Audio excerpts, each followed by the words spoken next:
Across the nation, people kept their promise to never forget, but paused to remember. Almost everyone remembers where they were 19 years ago on September 11th. Most of us watched the horrific events of that day unfold on television. But for people who were in New York City or at the Pentagon, they didn't just watch the events unfold, they lived through them. Local 6's Thomas Capps introduces us to a man who was a mile away from the Twin Towers when America came under attack. Bluegrass restaurant owner Nicolas Karadimas started his day off 19 years ago, similar to the way he started today. Is everything all right? You enjoy it? But instead of operating the Bluegrass restaurant in La Center, Kentucky, he was running his old restaurant in New York City, just a mile away from the World Trade Centers. I was working.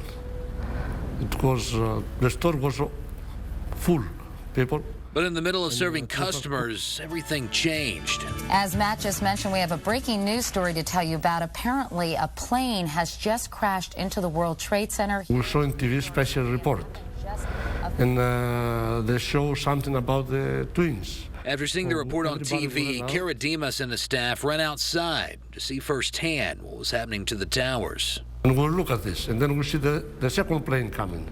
I saw that. And then the third. After that, the government or the mayor, they shut down the Manhattan.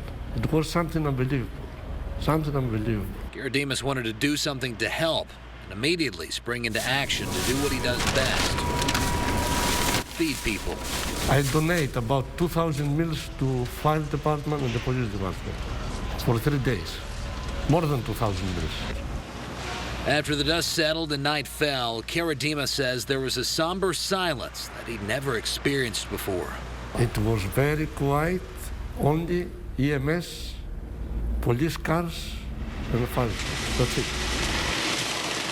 19 years later, the events Karadimas saw that day still haunt him. When I'm going to New York, it comes to my memory, you know, because I saw that. I saw everything. 3 years ago, I went with my son, and I went to the new tower over there, and I started crying, you know, because I used to go over there. I used to have some friends of mine, they used to work over there. Changed forever. And the people, they changed forever. A life-changing event that we must never forget. Thomas Capps, WPST, Local 6.